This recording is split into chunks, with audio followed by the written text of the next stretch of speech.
guys, welcome to another POV test drive. So today we are driving a car that I've driven many times in stock form, but never modified. And I think this car should have the one thing that I think the stock FR-S and BRZ was missing, and obviously that's going to be power. So this here is John, and this is his 2014 Scion FR-S with a supercharger and E85 flex fuel conversion.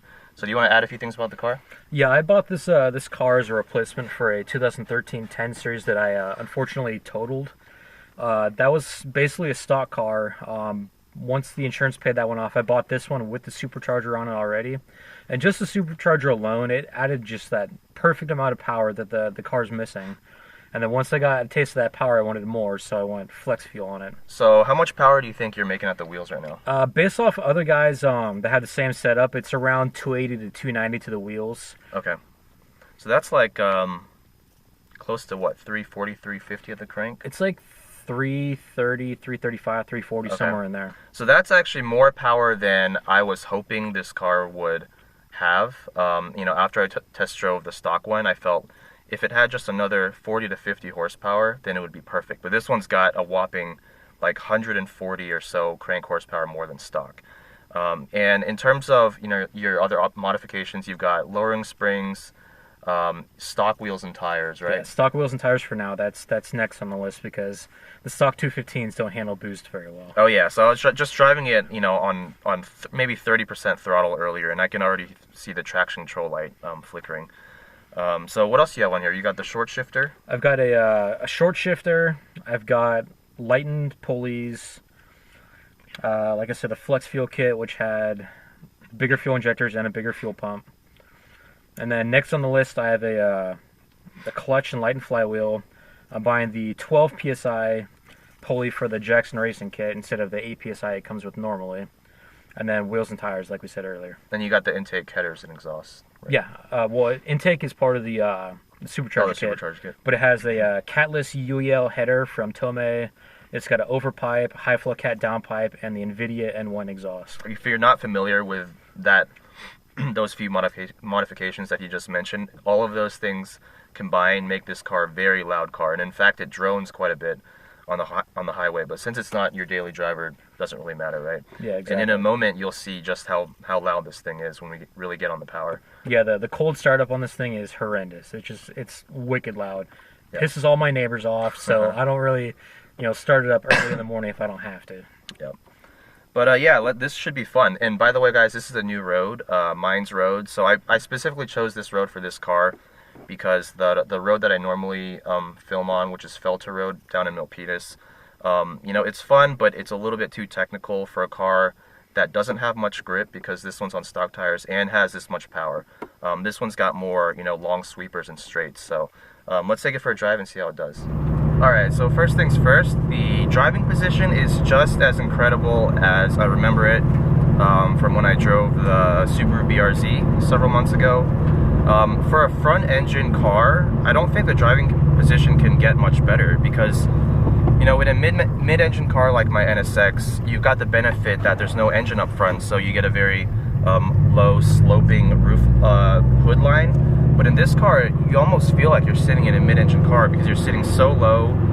You have perfect visibility out the front and the sides. And, all the driver controls fall to hand perfectly. I barely had to do any adjustment when I first sat in this car. It's very reminiscent, actually, of my old S2000. Everything's very driver-focused. Everything's pointed towards the driver. The fact that there are no buttons on the steering wheel just shows you that, this is a really driver-focused car. So just putting around at low speed, everything's very light. The steering is lighter than I actually remember it. It's an electric power-assisted steering rack. But amongst all the electric power racks I've used, this one's probably the best one just in terms of feel and weight and feedback. It feels almost hydraulic. There's literally no off-center dead spot to the steering either, which is one complaint that I had with my S2000. It had a little bit of maybe like a 2 to 3 degree dead spot just off center. So these Eibach Sportline springs, how much do they lower the ride height of your car? It was 1.4 inches. That's what the factory says. Front and rear? Front and rear, okay. Yes. In terms of ride quality, it feels pretty close to stock. You know, even the stock suspension's not exactly the most compliant or cushy. Like you do still feel all the bumps, even though it's on the stiff side. It still has a very damped feeling to it, similar to my NSX. That's one of the things that I really loved about the NSX suspension from the factory, is that you still feel everything on the road, but it's damped, so it doesn't crash, it doesn't break your back, and that's the same case with this car so far. Yeah, over some like heavy bumps, you definitely feel it compared to the stock suspension, but you know, it's give and take. You know, it's a little bit lower, lowers your center of gravity that much more, right? And you know, it adds to the handling, but you know, you give up a little bit of, you know, feeling, because you're going to feel every single bump. Yeah. And you know, with only 1.4 inches of lowering, I don't really scrape on too many things. And I'm not going to bottom out my suspension. Right. So. But you said you do eventually plan to get coilovers. Yeah, I eventually will get coils once I make this my track car. Just that's, you know, down the road. Okay. So this car is pretty much your weekend fun car? Yeah, this is my fun car. I almost never commute with it. So, you know, the miles per gallon that I gave up by going E85, you know, I'll give up 30% mileage versus 30% more power. Right.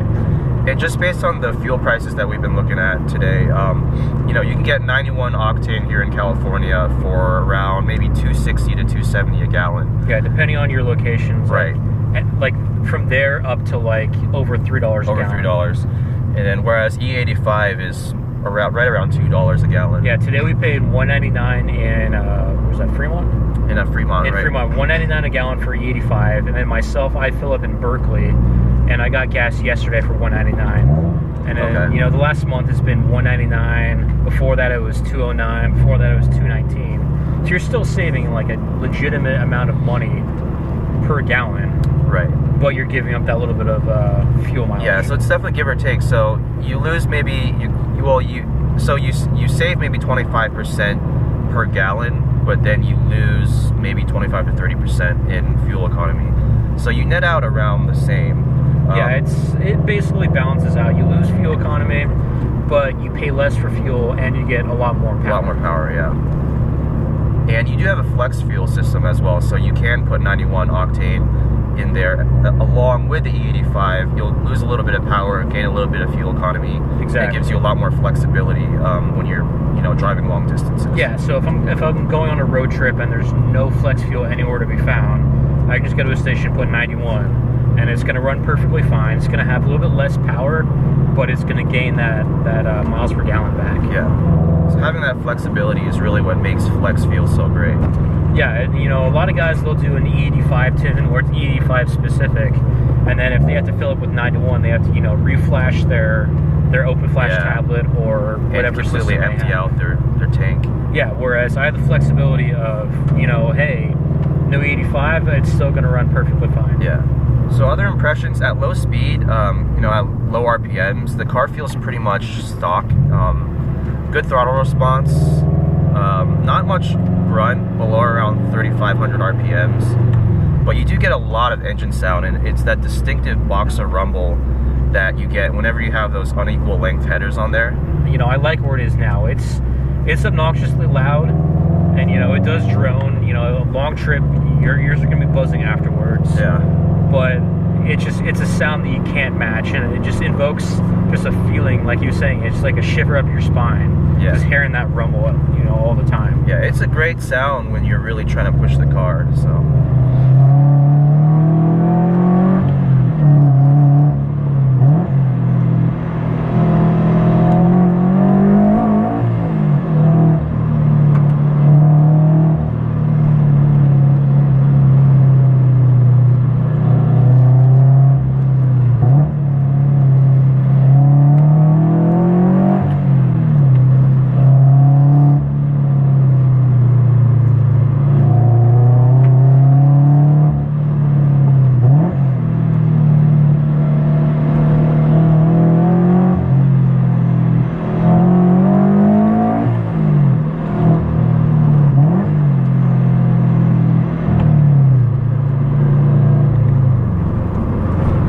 Definitely feel the difference coming out of the turns. Oh yeah. With that power right there for you.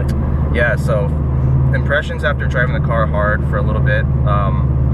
In terms of the power band, that's the one thing I really love about this supercharger kit, is that, you know, it feels pretty much naturally aspirated, but it's very progressive in the way it builds boost, so you don't get a giant kick in the butt like with a turbo car. Roughly around 3,500 RPMs is when the boost really starts to kick in, and it builds very, very slowly until, you know, once you're up into the 4,500 to 5,000 range, that's when you can tell, you know, that this is making over 300 horsepower, and it pulls all the way to redline. There's no kind of, I don't feel any dip in the power band like you do with the stock engine. It doesn't let up at the top end like a turbo car would.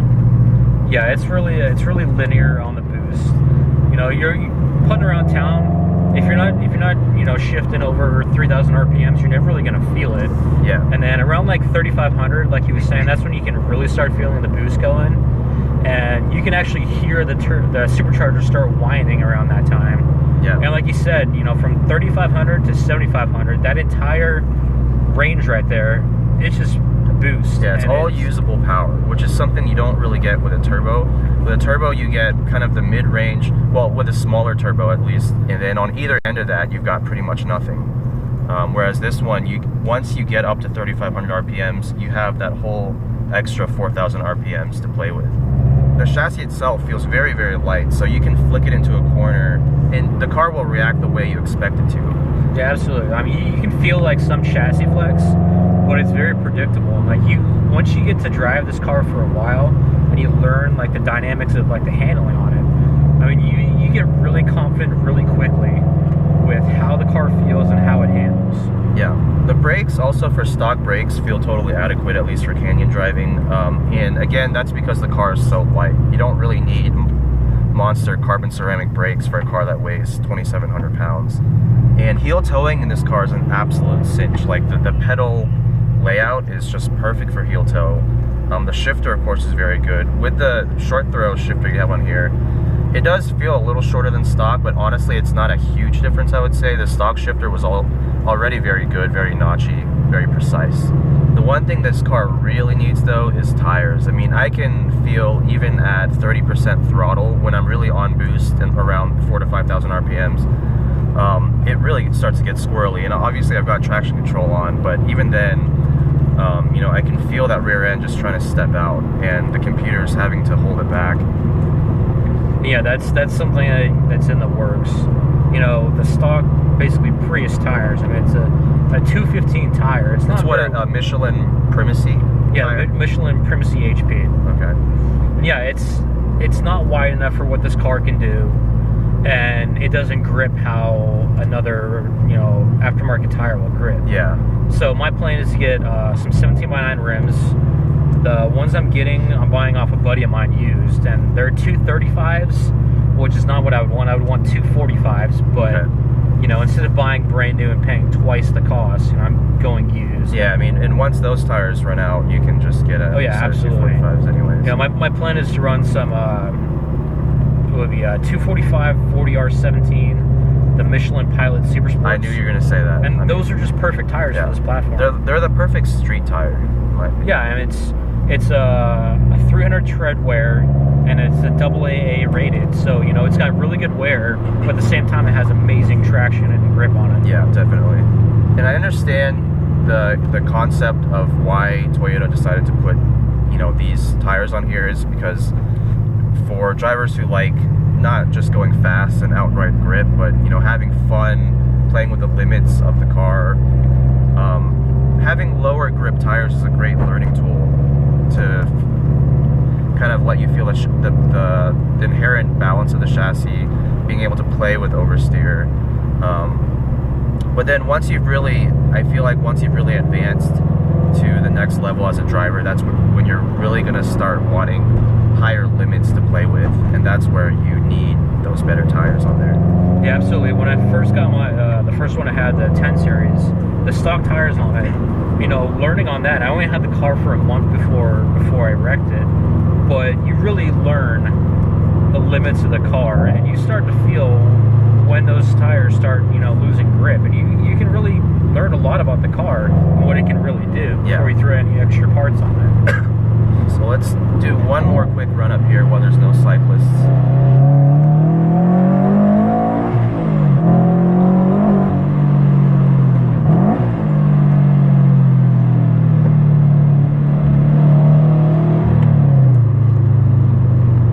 I always upshift whenever I pass people because I don't want to scare the crap out of them. Yeah, you can really scare the crap out of people with this exhaust.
Man, this is a fun car.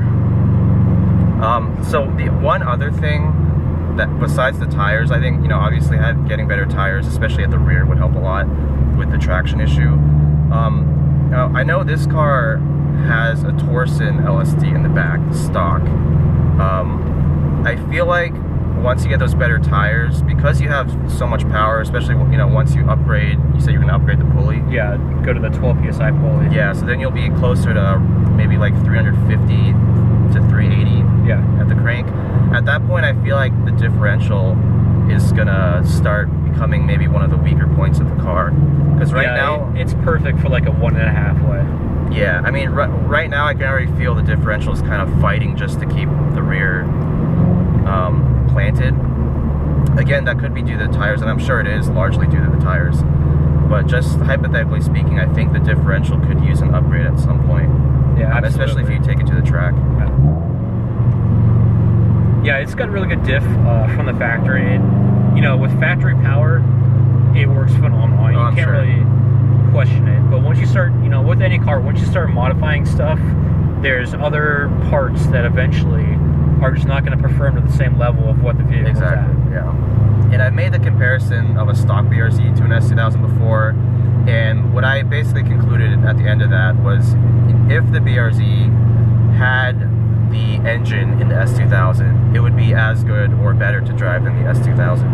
And I still pretty much stand by that.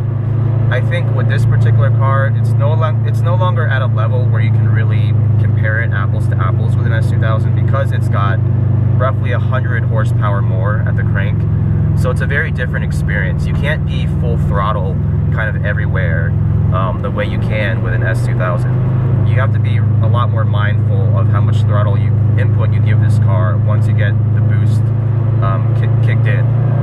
And so this has become, I would say, even though it's still a light car and everything, it's become less of a momentum car, the way the S2000 is and the way the stock BRZ and FR-S is. And it's actually become more of a car that you really have to where you have to really respect its power on the straights, and you have to respect the power, especially on corner exit, because if you don't, then, you know, and your traction control is off, then you will lose the rear end. And so I would say once you bring this car up to the level that it deserves, given the power it has now, with the tires, maybe with the diff, maybe with the suspension, at that point it would be more of a balanced car. Right now it's like almost too much power. I mean, it is too much power for the amount of grip it has. If you just do like a supercharger kit on it and keep everything else stock, then it's just the perfect level to compare it with an S2000 or another similar front end. So how much power would you get with just the basic supercharger? I think just the basic supercharger, it's like I believe like 220 or 230 At the wheels? At the wheels, okay. So Yeah. still a little bit more than the S2000, but comparable. Yeah. And definitely once you finally do take this car to the track, you'll instantly realize, you know, what exactly needs to be upgraded. Just Yeah. because, you know, you can't really test the limits of grip too much on public roads. Once you're on the track and you have some room to play with, you'll immediately see that, you know, the tires are going to be the first thing you want to upgrade. Yeah, absolutely. And it's good for me being in Marin County that Sears Point's right there. Oh yeah, you're right. It's next like to it's a Sonoma. 20-minute drive to Sears Point for me. Yeah. So, you know, That'll once be I a get ton it of fun. once I get it built up to the level where I can start tracking it, then I'll be able to see, you know, what little minor tweaks I have to do. Yeah, I mean the first two things are definitely going to be tires and brakes, like hands down. That's pretty much the case with every single car. Yeah. So thanks again, John, for letting me Absolutely. drive your car. I'm honestly not that surprised, like that I love the car. I mean, I love the stock car in stock form, so adding another 130 or so horsepower, I mean, you can't really go wrong, right? No, So- absolutely not. It basically how it's set up is it has all of the power that I need for what the car is. Yeah, Like there's actually an excess of power at times. yeah, definitely. So, you know, once I throw some more supporting mods on, it's definitely going to be at the level where it should be, and it's just going to be a phenomenal car. Yep. So thanks again, guys, for watching my video. If you liked it, please subscribe to my channel. Leave me any comments or feedback, and I'll see you guys next time.